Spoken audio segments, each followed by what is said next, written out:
While all animals should be protected, it's safe to say that some populations are healthier than others. In fact, there are certain animals, like the hippos in Colombia, who have overpopulated the regions in which they live. That said, there are other species that need all the help they can get. These animals are constantly in danger, and that danger is posed by both other animals and, all too often, by human beings.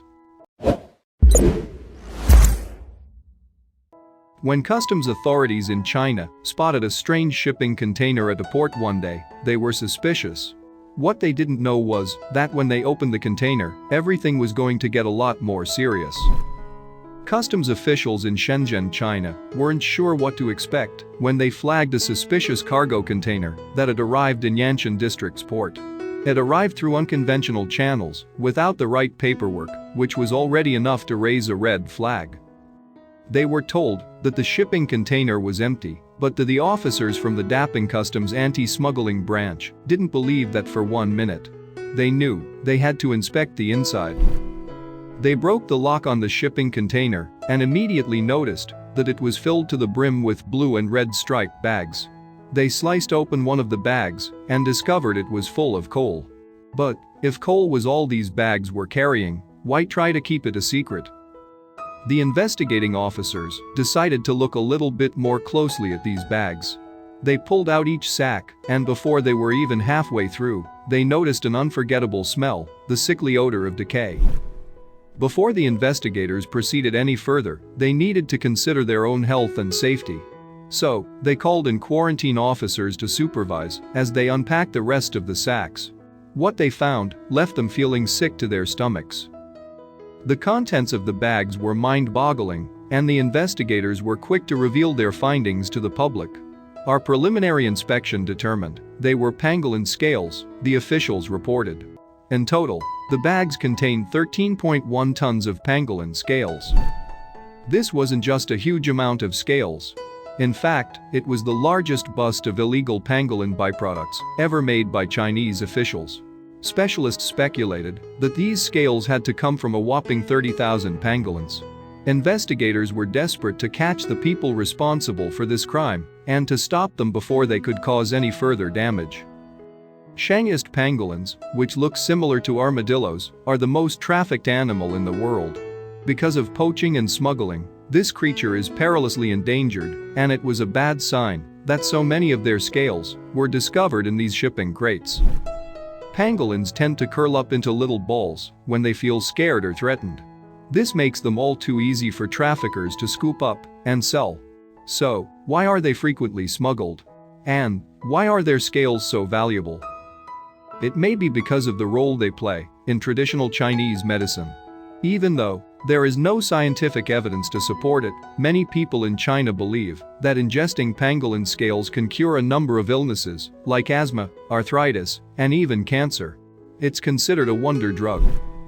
Some people even believe that eating pangolin meat can have a healing effect. Though, in reality, this illegal act can earn them 10 years in prison.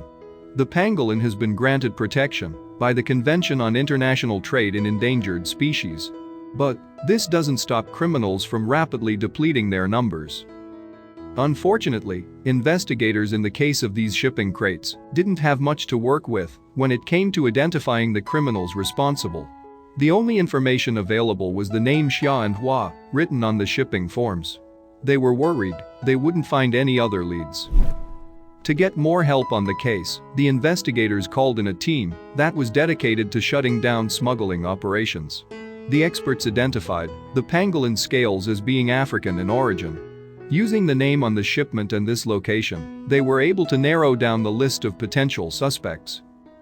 The initial list of suspects contained dozens of potential leads for investigators, and they were vigilant in researching each one. In the process, they ruled out many possible suspects, and they eventually arrested 2 men, named He and Li.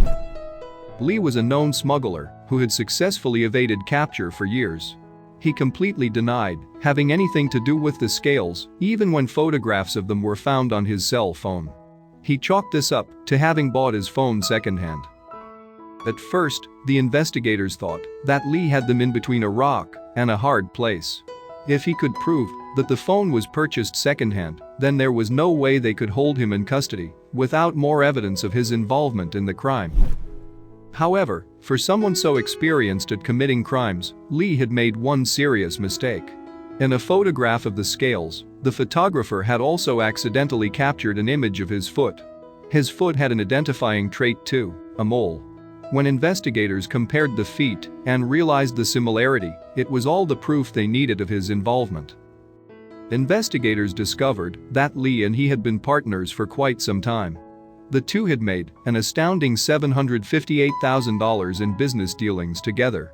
Lee was responsible for shipping the product, while he was responsible for seeing that it was sold. After they were arrested, the criminals and their proceedings were reported to the General Administration of Customs. While Lee and he were definitely collaborating with each other, there was no way of knowing how many other illegal operators were involved. Serious efforts may be underway to protect the species, but it's still not enough. The International Fund for Animal Welfare made a statement that read, "More needs to be done, so we don't see pangolins go extinct within our lifetime." Here's hoping that change is made sooner than later. This impressive sting might have put a major dent in illegal pangolin smuggling operations. But there was still a lot of work to be done. People need to come together to make sure that the pangolin sticks around.